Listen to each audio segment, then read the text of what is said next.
السلام علیکم۔ موجودہ صورتحال جو ہمارے ملک بھارت میں ہوئی ہے، تو ہم جمیع خدام خواجہ حضور غریب نواز رحمۃ اللہ علیہ اجمیر شریف سے ایک پیغام دینا چاہتے ہیں مسلمانوں کو کہ سنویدھان کے دائرے میں رہ کے اپنی آواز بلند کرنا سیکھیں، اور جو بھی کبھی بھی دین و ملت کے معاملات ہوئے ہیں، چاہے وہ ناموس رسول کا معاملہ ہو صلی اللہ علیہ وآلہ وسلم یا اہل بیت اطہار کا، بارگاہ حضور غریب نواز سے ہمیشہ آواز اٹھی ہے۔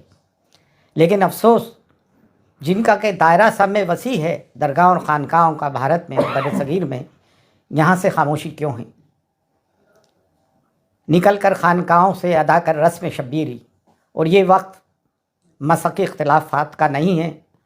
مسلکی اختلافات کو درکنار رکھتے ہوئے، بالا طاق رکھتے ہوئے ہمیں قوم و ملت کے لیے آواز اٹھانی ہے۔ بے شک ہم اس چیز کی سخت مذمت کرتے ہیں جو مہرولی شریف میں بابا قطب الدین بختیار کاکی رحمۃ اللہ علیہ کے قرب و جوار میں جو 700 اور 800 سال پرانی مسجد، مدرسہ، قبرستان ڈھائے گئے ہیں، ہم اس کی سخت مذمت کرتے ہیں۔ یہ اس دور کے قبرستان تھے جو بابا قطب الدین بختیار کاکی جو حضور غریب نواز کے جانشین ہیں، ان کے ہم اثر تھے، خلفاء تھے اور مریدین تھے۔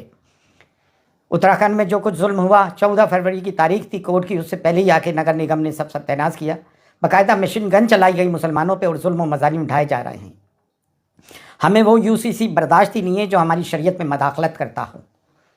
بریلی میں جو توقیر رضا خان صاحب نے آواز اٹھائی، سنویدھان کے دائرے میں رہتے ہوئے جیل بھرو آندولن کا آہوان کیا، جو گاندھی جی نے برٹش پیریڈ کے وقت کیا تھا، وہ بھی ایک سنویدھانک طریقہ ہے، ہم نے اس کی بھی پرزور حمایت کی ہے۔ اور مفتی سلمان اظہری صاحب کو جو بندی بنایا گیا، ان پہ کیس لگایا گیا، ایسی انہوں نے کون سی بات کر دی تھی؟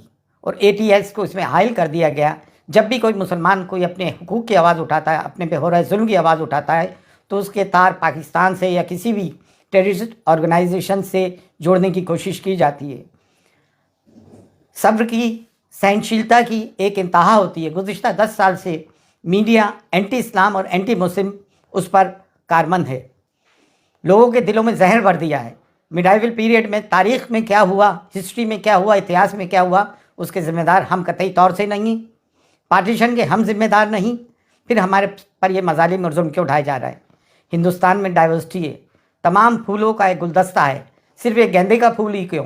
اس میں چمیلی بھی ہے، چمپا بھی ہے، موگرا بھی ہے، گلاب بھی ہے، سب کو لے کے بھارت بنا ہے ہمارا۔ سنویدھان ہمیں حق دیتا ہے، اور اب کوئی بھی نگر نگم کا بلڈوزر غیر قانونی طور سے ہمارے گھروں کو بلڈوز کرتا ہے، تو سب کے سب میدان میں اتر کے آؤ اور سنویدھانک طریقے سے اپنے لوگوں کی حفاظت کریں۔ یہ بلڈوزر کی راجنیتی انہوں نے اسرائیل سے سیکھی ہے۔ پھر نیالیہ کس کام کے؟ عدالتیں، کورٹ کس کام کی؟ اگر تمام کام نگر نگم اور پولیس کر لے گی تو پھر عدالت کس کام کی؟ عدالتوں سے جو فیصلے آ رہے ہیں قانون کی روح سے نہیں آ رہے ہیں، بلکہ آستھا کی روح سے آ رہے ہیں۔ تو اب مسلمان جائیں تو کہاں جائیں؟ اب درگاہ اور خانقاہیں جن کا کہ سب میں بڑا گہوارہ ہے، جس کی کہ بھارت میں سب میں زیادہ فالوئنگ ہے، آپ لوگ آواز کیوں نہیں اٹھاتے ہو بھائی؟ بارگاہ غریب نواز جو کلیدی درگاہ ہے، جب یہاں سے آواز اٹھ رہی ہے تو آپ لوگ بھی آئیں اور کھل کر اپنی آواز اٹھائیں۔ یہ نہ سوچیں کہ میں خاموش رہوں گا تو بچ جاؤں گا، نہیں، یہ ہم پہ یلغار کر دیا گیا ہے، اور سنویدھان ہمیں حقوق دیتا ہے کہ ہم اپنی بات کو سنویدھان کے دائرے میں رہتے ہوئے ڈیموکریٹک طریقے سے آواز اٹھائیں۔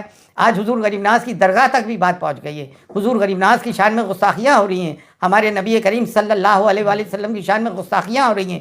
کب تک مسلمان برداشت کرے گا؟ اور اگر مسلمانوں کی عبادت گاہوں پہ بلڈوزر چلنے کے بعد بھی مسلمان چپ ہے تو اس سے بڑھ کے مرداری کیا ہوگی؟ لیکن الحمدللہ اب مسلمان جاگ گیا ہے، ہم سب جاگ گئے ہیں۔ بارگاہ حضور غریب نواز سے بھی صدا بلند ہوتی آئی ہے، اور اب پرزور بلند ہو رہی ہے کہ اٹھو اور اٹھ کے ظلم کے خلاف آواز اٹھاؤ۔